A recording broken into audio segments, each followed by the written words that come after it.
So I always talk about how I try to live below my means by following the formula income minus savings equals expenses. So for today, let's talk about that and dive deeper. Meron ako narinig na morbid quote noon and it goes something like, the only thing worse than dying is running out of money before dying. It's supposed to be a dark joke, pero it's kind of true. Lahat naman siguro tayo gusto ng mahabang buhay, di ba? Pero what if umabot ka na sa point na hindi mo na kayang magtrabaho? When that happens, aasa ka na lang sa gobyerno in terms of pension. So wala kang choice but to downgrade your lifestyle. You spent 30 to 40 years working tapos pag nag-retire ka na, hindi mo pala may enjoy yung golden years kasi your savings are not enough to sustain your lifestyle and keep you comfortable. This kind of imagery scares me and it's one of the many reasons why I try to be as aggressive as I can right now habang bata pa ako in my savings journey. So, let's talk about the 7 things I do after getting paid. One caveat lang before we start, no? What I'm going to share with you is my personal system. Alam niyo naman na my videos are never meant to be a one-stop shop or a one-size-fits-all kind of tutorial. I'm only sharing my personal experiences kasi ito yung mga type ng video na katulong sa akin before and actually hanggang ngayon. Once we understand the concepts, mas marami tayong matututunan from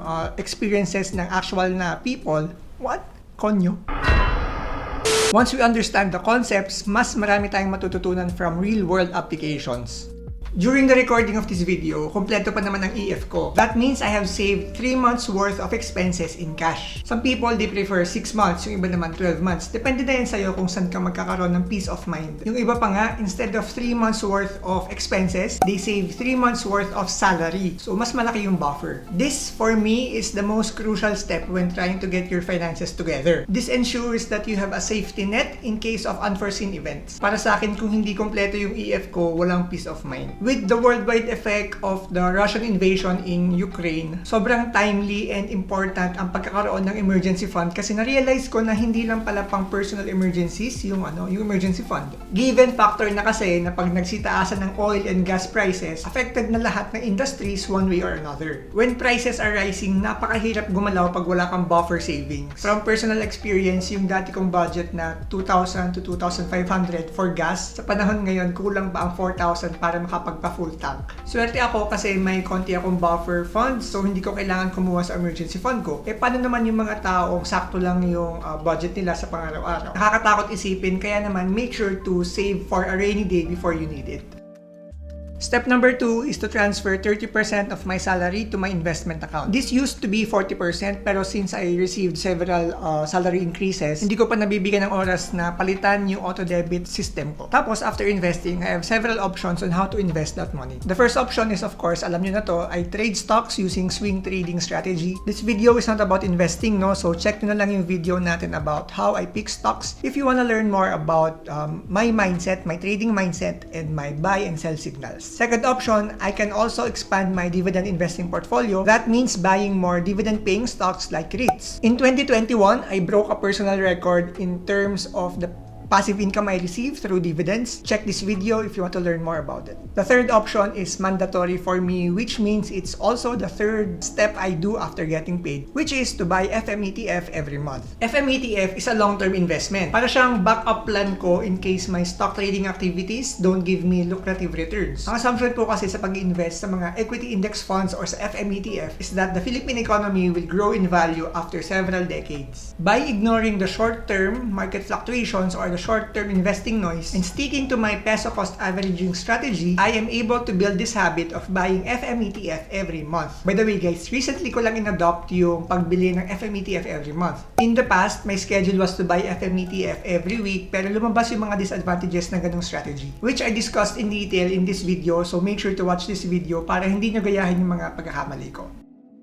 The next step is one of my favorite investment vehicles. MP2 is a voluntary savings program from Pag-ibig and last 2021, ang dividend rate nila ay 6%. This has always been higher than the rate of regular Pag-ibig contributions. So sulit talaga mag-open ng MP2 account. Actually, kakasimula ko lang din ito. I started in 2020 with 500 pesos. So buwan-buwan ako naghuhulog ng 500 tapos After a few months, in-upgrade ko siya to 1,000 pesos every month. Again, with any investment asset, invest nyo lang yung hindi nyo kakailanganin in the near future. Especially dito sa MP2 kasi maturity period niya ay 5 years. Depende po sa pagtanggap kung yung 5-year maturity is an advantage or disadvantage. Disadvantage siya in the sense na kung kailangan mo ng pera, hindi mo ma-withdraw or mapupull out kasi 5 years later pa nga. On the other hand, pwede naman siyang maging advantage kasi forced savings siya. Kung nahihirapan ka mag-ipon for long-term goals like bahay o kotse, kasi nangangati kang gastusin palagi yung pera once it hits your paycheck, then MP2 can help you build a save and forget habit. Also guys, aside from the fact na walang kaduda-duda na mas mataas ang MP2 interest compared to the traditional bank products, for example, time deposit or high savings account, another big advantage of MP2 is tax-free ito. Meaning nito, pag dumating na ang maturity date for your MP2 account at i-withdraw mo na, there's no withholding tax that will be deducted from your investment. In contrast, sa stock market po kasi pag binigyan ka ng dividends, may 10%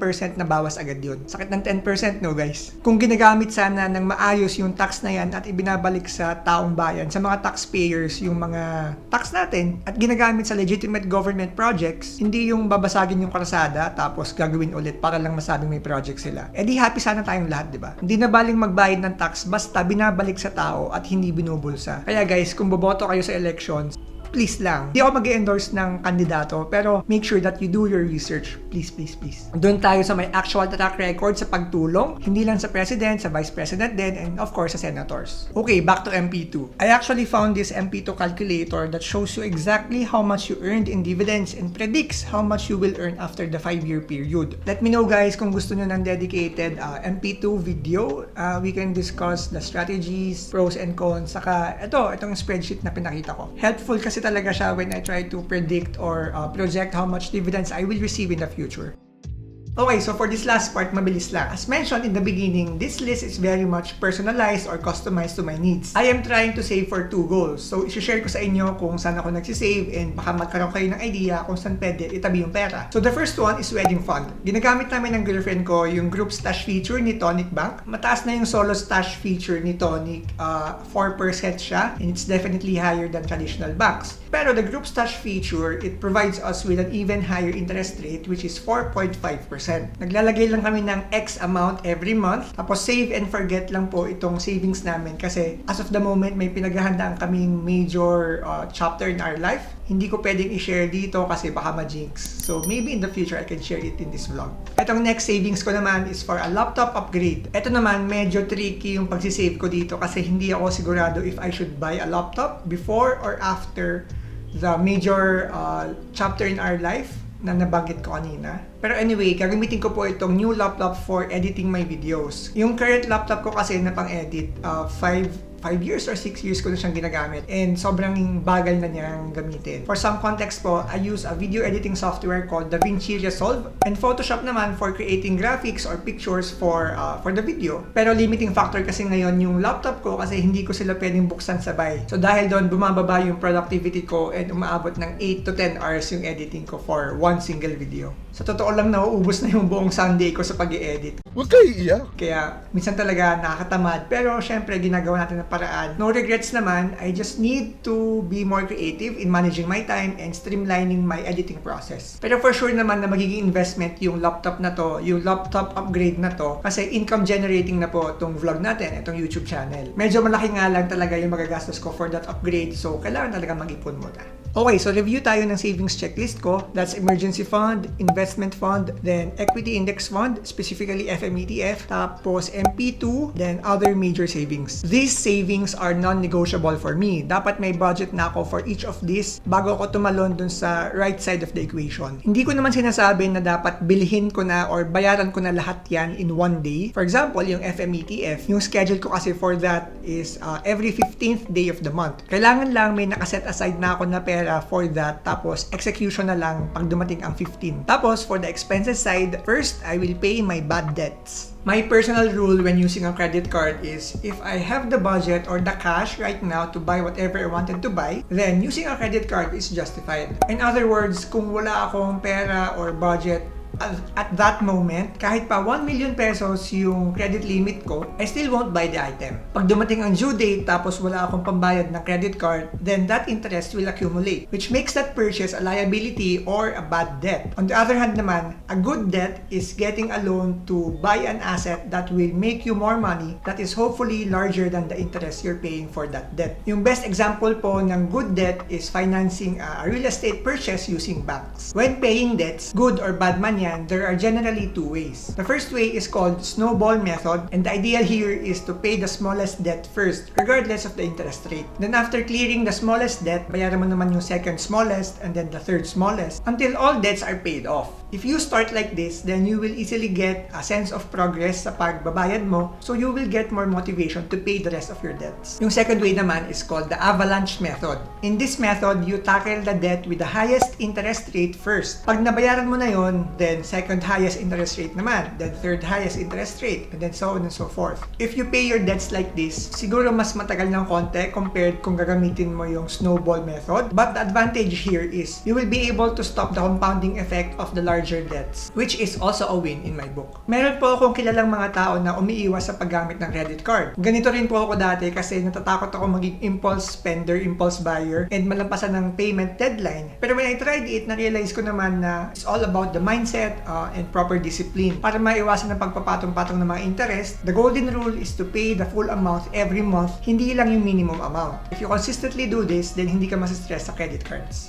So ito na, after I pay off my bad debts, the last step is more flexible in terms of the amount I set aside. I'm talking about my budget for bills, utilities, and insurance. Sa utilities, nandyan ang kuryente, tubig, internet, mobile data, plus subscriptions that I actually use. Dito rin pumapasok ang budget natin for insurance premium, mapa-health insurance man yan or life insurance. Even more flexible ay yung budget ko for food. That includes groceries and eating out. Wala naman po akong big revelation in this step kasi lahat naman tayo nagbabayad nito. But what I learned that changed my mindset is these bills should be the adjustable expenses instead na yung savings yung i-adjust mo. Let me explain. Doon po sa outdated mindset ko noon na income minus expenses equals savings, inuuna ko yung mga expenses and bills tapos kung ano yung matitira, doon ko lang siya hatiin sa mga savings. Kung nagsisimula ka pa lang sa pag-flip ng mindset and paggamit ng income minus savings equals expenses, then focus ka muna sa pag-build ng habit